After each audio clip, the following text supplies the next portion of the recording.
হুমায়ুন ফরদি বলেছেন, যখন আপনি অনুভব করবেন আপনি কারো কাছে বিরক্তিকর হয়ে যাচ্ছেন, তখন সেখান থেকে নিজেকে সরিয়ে ফেলাটা আপনার সবচেয়ে বড় দায়িত্ব।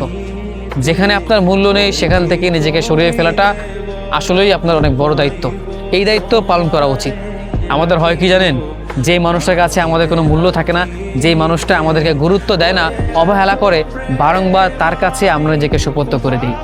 সেখান থেকে নিজেকে সরিয়ে ফেলাটা সবচেয়ে বড় কাজ। এটা আপনার দায়িত্ব। না হলে আপনি সেখানে পড়ে থেকে আপনার মূল্যটা কমাবেন না। যাকে আমরা ভালোবাসি বা কোনো এক পছন্দের মানুষ থাকে, প্রিয় মানুষের তালিকায় কোনো একটা মানুষ থাকে, এই মানুষের কাছে আমরা বারংবার বেহায়া হয়ে যাই। একে ভালোবাসি, একে চাই, তাকে ছাড়া চলতে পারবো না, এটা আমরা তাকে বোঝাই। আর একটা সময়ের পর গিয়ে এই মানুষটা প্রতিনিয়ত আপনাকে অবহেলা করছে, সে আপনাকে ইগনোর করে চলছে। আপনি এটা বুঝেছেন, বোঝার পরও বারংবার তার পিছনে পড়ে আছেন। সবচেয়ে বড় বুদ্ধিমানের কাজ হচ্ছে নিজেকে সরিয়ে ফেলা। কারণ যেখানে আপনার মূল্য নেই সেখানে থাকাটা একেবারেই বোকামি। তাই তো হুমায়ুন ফরিদ স্যার বলেছেন, যদি অনুভব করতে পারেন কোনো মানুষের কাছে আপনি বিরক্তিকর হয়ে যাচ্ছেন, তাহলে সেখান থেকে নিজেকে সরিয়ে ফেলুন। এটাই হবে বুদ্ধিমানের কাজ। তাহলেই নিজের মূল্য আপনি বুঝতে পারবেন, নিজেকে আপনি সম্মান করতে পারবেন।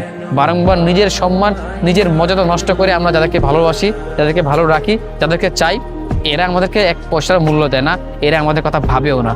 অযথা আপনি নিজের মূল্যবান সময় নষ্ট করে তার কথা ভেবেই চলেছেন। সে কি ভাববে? তাকে ইগনোর করে চলে গেলে বা তাকে ফেলে চলে আসলে সে কি ভাববে? না, সে যদি আপনাকে নিয়ে ভাবতো তাহলে আপনাকে সে বিরক্তিকর মনে করতো না, আপনাকে অবহেলা করতো না। অতএব সবচেয়ে বড় বুদ্ধিমানের কাজ হচ্ছে নিজেকে সরিয়ে ফেলা।